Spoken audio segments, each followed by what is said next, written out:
Pour la lutte contre les maladies, les États et les institutions internationales définissent les politiques nationales et internationales. Mais au-delà, nous avons des ONG qui interviennent au plus bas de l'échelle dans le dépistage gratuit, dans la sensibilisation. Et parmi elles, nous avons Action Pressant, qui est une ONG naissante constituée de beaucoup de médecins qui sont des spécialistes, des DS, et aussi des médecins généralistes. Aujourd'hui, nous les recevons dans votre émission phare de Santé TV. Bonsoir docteur, bonjour et bienvenue.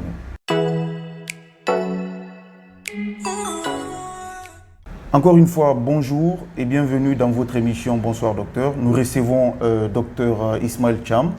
Il est le chargé de communication de Action Pressant. Bonjour docteur. Bonjour monsieur Camara. Et également docteur Dominique Camara. Il est le trésorier d'Action Pressant. Bonjour. Bonjour monsieur Camara. Vous êtes les bienvenus dans Action Pressant. Nous allons commencer rapidement. Votre ONG est naissante. Vous avez passé par beaucoup de vidéos de sensibilisation. Vous avez aussi des perspectives. Vous êtes des médecins et vous avez plein de potentiel et plein de défis à relever. Nous allons commencer par la présentation de votre ONG et je vais me tourner vers Dr Ismaël Thiam. Merci monsieur Camara et je vous remercie quand même pour l'opportunité que vous nous offrez pour la présentation de notre ONG. Et je commencerai par dire que l'ONG Action Pressant, c'est une organisation non gouvernementale comme toute autre organisation non gouvernementale qui a pour but non lucratif et à caractère apolitique. Et elle a été créée le 21 février 2022. Nous sommes à notre 3e année d'existence. Et comme je l'ai dit, vous êtes la plupart des médecins, mais est-ce que parmi vous, il y a des non-médecins? Bien sûr, parmi nous, c'est une organisation qui a majorité composée de médecins, mais il y a aussi des ingénieurs parmi nous, il y a comment on appelle ça, des banquiers parmi nous.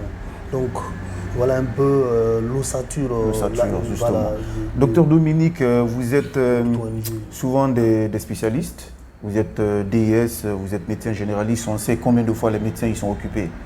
Et comment vous arrivez à concilier le travail à l'hôpital et aussi les activités de votre ONG? C'est une très belle question. Par rapport aux activités de l'ONG et aux activités liées au domaine médical dont nous faisons, je pense bien nous arrivons bien à gérer les deux à la fois. Puisque nos rencontres dans l'ONG, ce n'est pas chaque jour. Nous faisons des rencontres par semaine à travers notre page WhatsApp. Nous faisons des réunions à travers un lien Zoom qui a été établi par notre chargé à la com. Et également, nous faisons des réunions présentielles 1 à 2 fois par mois dans notre siège. Donc, je pense bien que ça ne peut pas. En tout cas, personnellement, ça n'arrive pas à impacter vos activités. Et justement, au-delà quand même des réunions, vous avez une ONG est appelée à être sur le terrain. Pas sur WhatsApp, pas en ligne, sur Zoom. Vous êtes obligé de beaucoup faire sur le terrain. Oui. Donc la question se situe au niveau des activités, peut-être même au niveau de vos activités phares. Parce que nous, on a constaté que vous faites des vidéos de sensibilisation, mais au-delà, quelles sont vos activités que vous menez au-delà de ces vidéos de sensibilisation? Voilà, comme vous venez de le dire, au-delà des vidéos de sensibilisation que nous effectuons souvent dans les lieux publics, et nous intervenons également dans la promotion de la bonne pratique, expliquer aux jeunes les méfaits de la consommation de l'alcool et du tabac, et expliquer vraiment à la population et comment adapter une bonne posture quand on est assis. Et voilà. Et ensuite, tout récemment, lors de l'explosion du dépôt pétrolier de Kaloum, nous, on a intervenu en tant que jeune ONG qui participe à la prévention sanitaire. Donc, nous étions là, nous avons participé à la consultation gratuite et à la distribution gratuite des médicaments aux malades hypertendus. Vous n'êtes pas sans savoir que cette explosion a créé une psychose dans la cité. Et cette psychose chez dans la cité, et nous savons que dans la cité, il y a des malades. Il y a des malades un peu partout, des hypertendus, des diabétiques. Et comment on appelle ça, ces malades, cette explosion peut entraîner une situation stressante chez ces malades et qui peut entraîner une complication telle que le coma acidocytosique, ça peut même entraîner un AVC. Donc on a consulté, voilà, nous avons consulté ces victimes et distribué gratuitement les médicaments porte à porte. D'accord. Voilà. Le dépôt a brûlé, je crois, il y a maintenant une année. Oui. Et vous avez parlé de sensibilisation des jeunes sur les méfaits de la drogue, méfaits déjà qui peuvent avoir des conséquences neurologiques. Oui. Vous êtes neurologue. Oui. Mais au-delà de tout ça, vous avez forcément un plan d'action établi, des actions sur lesquelles vous intervenez au cours de l'année en tant que médecin. Comme je l'ai dit, ce n'est pas seulement sur Internet, vous devez partir sur le terrain, faire des activités. Vous avez déjà fait une activité pour la prise en charge gratuite des victimes de l'explosion. Mais au-delà de ça, quelle autre action sur le terrain que vous menez, docteur Dominique? Okay, au-delà de ça, nous avons un plan d'action bien établi. À travers, à part nos vidéos de sensibilisation, parce que vous n'êtes pas sans savoir que nous avons déjà en place, nous avons réalisé plus de 30 vidéos de sensibilisation sur les maladies, sur la prise en charge des maladies neurologiques, les maladies cardiovasculaires, les maladies tropicales négligées. Donc vous pouvez retrouver sur nos pages Facebook et YouTube. Mais en dehors de ça, nous formons les personnels de santé sur la prise en charge initiale de l'hypertension artérielle, mais également sur la prise en charge du diabète et l'accident vasculaire cérébral. Donc nous avons déjà réalisé plusieurs activités comme ça, comme au CMC de Matam, au CMC de Korea. Et maintenant, dans notre plan d'action, nous cherchons à sortir de notre zone de confort, partir vers Breka, vers Koya, vers Fokaria, vers les hôpitaux, afin de former ces personnels. Parce que ce sont les premières personnes qui sont en contact avec ces malades. Si un malade n'arrive pas à avoir un bon médecin pour l'orienter, il y a le diagnostic à foirer. Donc tout dépend du premier contact. C'est pourquoi nous allons, en 2025, nous allons sortir de nos zones de confort et partir vers ces lieux. Mais également, on ne compte pas se limiter là. Parce que notre plan d'action dans 5 à 10 ans, parce que vous n'êtes pas sans savoir dans notre ONG, il y a des Ivoiriens parmi nous, il y a des Djiboutiens parmi nous, il y a des membres qui sont même actuellement en France. Donc dans 5 ans, nous comptons atteindre au moins 10 pays de l'Afrique de l'Ouest. Donc parce que ces informations sur Internet permettent d'atteindre plus de cibles par rapport à ça. Parce que la population actuellement n'est pas vraiment informée sur les modes de prévention de ces maladies. Parce que, exemple, si nous prenons l'AVC, l'accident vasculaire cérébral, il y a plusieurs facteurs qui sont aux alentours de cette maladie. Mais si nous ne sommes pas au courant de ça, ça sera un problème. Parce que les gens pensent que quand vous parlez d'AVC, c'est tension. Dès que vous parlez d'AVC, ils disent que c'est tension. Et pourtant, en dehors de ça, il y a plusieurs facteurs de risque.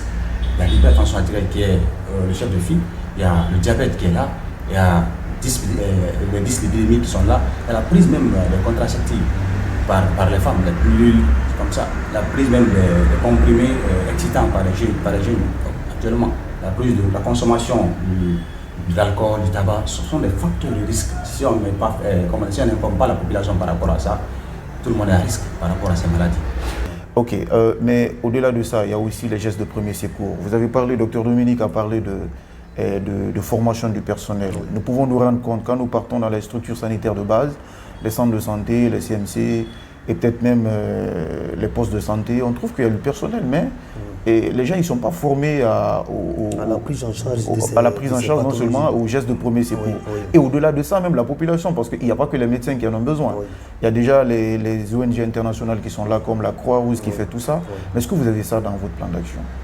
Ben oui, comme Dr Dominique l'a dit, nous avons formé plus de 200 personnels de santé dans certaines structures telles que les CMC de Korea et de Matam. Et dans notre plan d'action, nous comptons, comme il a dit, nous comptons sortir, aller à l'intérieur du pays, notamment du Breka, Fourkaria, Koya, Kindia, avoir et aller former ces personnels dans la prise en charge initiale de ces pathologies cardiovasculaires, ces pathologies neurologiques et également des pathologies tropicales négligées. Voilà en quelque sorte ce que... D'accord, docteur Cham. Et aussi vous avez parlé de vos perspectives dans 5 ans. Et docteur Dominique a dit que vous voulez, en tout cas il y a des Ivoiriens parmi vous, des nationalités. On sait déjà quand on est médecin, on a étudié avec beaucoup de nationalités, des amis qui viennent de partout. Mais vous devez implanter des antennes là-bas, dont la base sera en Guinée, c'est cela. Et vous comptez le faire dans 5 années. Mais vous savez, tout ce qui est ONG, c'est accompagnement, c'est soutien. C'est quoi aujourd'hui votre situation? Est-ce que vous avez des soutiens, des accompagnements de la part peut-être des mécènes, des institutions, l'État, je ne sais pas moi? C'est une très belle question. Et actuellement, tout ce que nous faisions sur le terrain, c'est l'ONG qui prend ça en charge. Nous avons des partenaires silencieux. C'est vrai, ils se battent quand même pour nous-mêmes. La plupart quand même du financement, c'est l'ONG qui le fait. Et c'est pourquoi d'ailleurs nous lançons un appel solennel à toutes les personnes de bonne volonté qui pouvaient nous en aide dans ce sens. Parce que vous n'êtes pas sans savoir que dans une ONG, on a besoin des matériels pour travailler, parce que la plupart de nos activités sont sur les réseaux sociaux, donc on a besoin des moyens logistiques pour réaliser des vidéos de qualité, on a besoin des moyens de déplacement pour aller à l'intérieur du pays et voilà, former ces personnels de santé dans ces différentes pathologies. Voilà. Dans ces différentes pathologies, ce qu'a dit, vraiment, ce sont en tout cas des bonnes perspectives. Dans peut-être 10 ans, dans peut-être une année, je vais dire, dans 5 ans, comme vous l'avez dit, implanter toutes ces choses-là. Mais au-delà de l'accompagnement, il y a aussi les défis à relever. Vous savez, dans les ONG qui est, par exemple, naissante, vous êtes de profils différents, vous n'avez pas les mêmes travaux. Comme vous l'avez dit, il y a des médecins, il y a des ingénieurs, il y a en tout cas cette panoplie de personnes, et au-delà de cette panoplie, il y a aussi les occupations personnelles. Est-ce que vous êtes confronté parfois à la démotivation, due peut-être au travail des uns ou des autres, à des problèmes personnels qui existent dans toutes les ONG? Est-ce que vous êtes confronté et comment vous arrivez à gérer? Oui, effectivement, quand on parle de la gestion humaine, c'est très très difficile. Parce que, comme toute ONG, tout le monde est confronté à ce genre de problèmes. Mais nous arrivons à surmonter parce que dès l'entame, ce sont les critères de recrutement. Parce que quand on recrute, on vous donne d'abord les objectifs de l'ONG. Parce que les gens, dans leur tête, on a vu action pressante. C'est une ONG. Est-ce que quand je vais rentrer ici, je vais avoir un salaire par mois? On dit ça, but non lucratif. Nous avons besoin de givers. Pas de takers, ceux qui viennent de prendre, non. On a besoin de donneurs. Donc dès que vous venez, on vous incarne d'abord cette idée-là. Voilà, le principe. Donc si vous êtes d'accord avec ça, et nous, à travers nos réunions, si vous attendez 3 réunions, on vous remercie. Parce que même le président, même le... Sans motif, hein? Sans motif. Voilà. Vous attendez à 3 réunions sans motif, ça fait partie du règlement. Et sans justification, on vous écarte. Parce que nous sommes là, nous avons besoin de personnes, un membre qui n'a même pas de poste doit se mettre en place, que lui-même il est président. Voilà, donc c'est un peu ça. Donc avec les idées, avec nos idées qu'on cumule ensemble, donc je pense bien qu'il y a des gens qui se démotivent parfois, mais cela n'empêche que nous, qu'on puisse avancer. Il y a plus de personnes motivées que de personnes, comment dirais-je... Ce qui est déjà une chance, hein. Voilà, ce qui est déjà une chance. Docteur Cham, sur la même question, les difficultés, ça ne finit pas. Ça peut être dû peut-être à la motivation du personnel, à des facteurs environnementaux qui sont là, à vraiment des gens même qui ne sont pas dans l'ONG, qui vous disent par exemple, ce que vous faites comme ça ne marche pas, c'est une perte de temps. On connaît dans toutes les ONG, dans les activités que nous faisons. Et comment vous arrivez à gérer tout ça afin de dire, action pressante, c'est nous qui avons choisi, c'est notre combat et nous allons le mener à bout? C'est une très belle question. Et les difficultés, comme toute autre ONG, nous les rencontrons. Et nous avons, comme je viens de dire tantôt, nous avons des membres qui ne sont pas dans le domaine médical. Donc, lors de nos débats interactifs, c'est différent. Ils ont du mal à s'en sortir, ils ont du mal à s'adapter un petit peu, surtout quand le débat est médical. Exactement, aux thèmes médicaux. Donc, nous avons ces difficultés-là. Ça les démotive souvent, mais nous les appelons souvent à... Oui, mais déjà, il y a une action peut-être que vous avez oubliée. Vous formez les médecins dans les structures de base, mais normalement, le personnel qui est avec vous, même s'il n'est pas médecin, même s'il n'est pas médical, il doit au moins s'adapter à des connaissances de base par rapport à la médecine. Par exemple, quand c'est l'hypertension, il doit connaître les facteurs de risque, il doit connaître les chiffres tensionnels normaux, ainsi de suite. On n'a pas besoin d'être médecin pour le connaître. Oui. Et est-ce que vous avez prévu un cadre de formation pour ces gens-là qui ne sont pas médecins, qui sont des ingénieurs, de sorte qu'ils ne soient pas là juste pour perdre leur temps? Ils disent, je traîne avec les médecins, je suis dans une ONG de médecine, mais je ne connais rien de la médecine. On dit, par exemple, quelqu'un il peut venir avec un t-shirt de Action Pressant ou une chemise d'Action Pressant, on pense qu'il est docteur. On lui pose des questions par rapport à des choses basiques sur les maladies cardiovasculaires qu'il ne connaît pas. Le diabète, par exemple, il devrait connaître la glycémie normale, il doit connaître, par exemple, les types de diabète qui existent, il doit connaître les facteurs de risque, ainsi de suite, quoi. Des choses comme ça, les aliments qu'il faut éviter, voilà. Normalement, est-ce que vous avez prévu des formations comme ça pour ces gens-là? Mais bien sûr, à titre de preuve, en fait, en dehors de former des personnels de santé dans les différentes structures, nous, les différents membres, nous formons. À titre de preuve, tout récemment, on a suivi une formation en développement personnel. Et nous avons prévu des formations pour ces membres qui ne sont pas du corps médical. Et dans la prise au fait, sur les maladies, sur l'hypertension artérielle, sur l'AVC et sur certaines maladies tropicales négligées, telles que le paludisme, la fièvre typhoïde par exemple. Donc on les forme pour que le jour où ils seront en face d'un nouveau membre ou bien de la population, qu'ils aient aussi leur mot à dire au sujet de la prévention sanitaire, qui est notre objectif principal. Œuvrons pour la prévention sanitaire. D'accord, merci Dr Cham. Nous sommes à la fin de cette émission. Peut-être un dernier mot? Oui, en tout cas, ce que j'aimerais vraiment dire pour finir, c'est de remercier Santé TV pour l'opportunité qu'il nous offre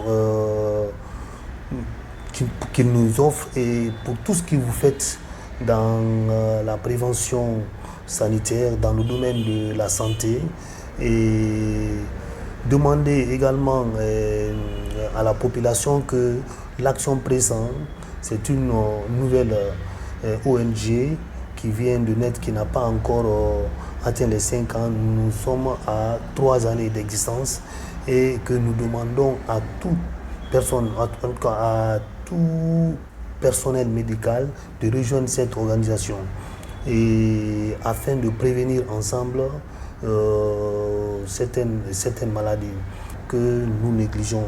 D'accord, merci Dr Cham. Dr Dominique, un dernier mot?